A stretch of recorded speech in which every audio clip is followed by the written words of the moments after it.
নমস্কাৰ সকলোকে কি কৰিছে আজি চিলি চিকেন বনাবলো মইনো কেনেকৈ বনাও চাই থাকিব বলক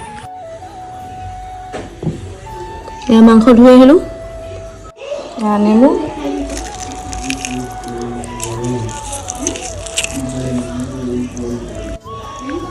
কণী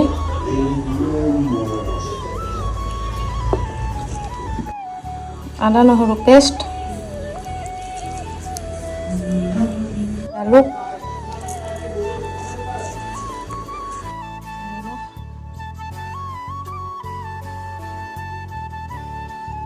নিমখ সোৱাদ অনুযায়ী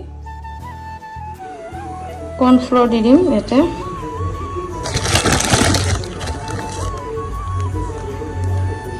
তাৰপিছত গোটেই মিশ্ৰণটো এনেকৈ সানি লৈ ফ্ৰিজত ৰাখিব পাৰে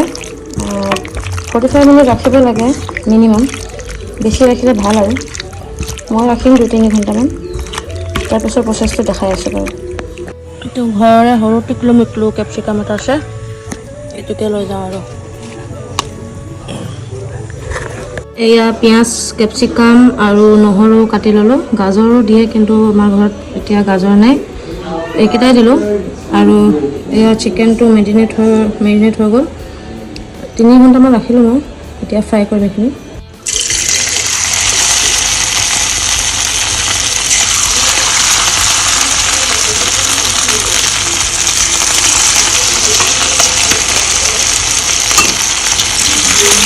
এইটো ফ্ৰাই হৈ গৈছে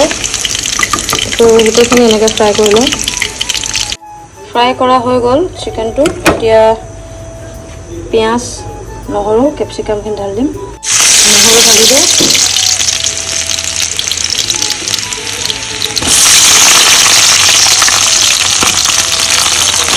পিঁয়াজ কেপচিকামখিনি লগতে ঢালিয়ে দিওঁ আৰু অলপ দি দিওঁ যিটো চিকেনত দিছিলোঁ জালুক দি দিওঁ গোন্ধটো ভাল হয় জালুক দি দিওঁ এতিয়া অলপ ডাৰ্ক চিলি চচ ঢালি দিওঁ এতিয়া tomato sauce red chilli sauce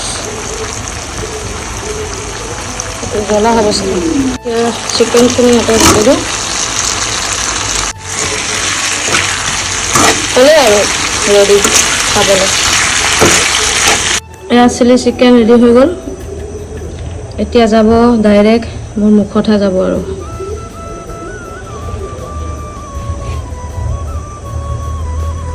বহুত গৰম এতিয়া ইমান গৰম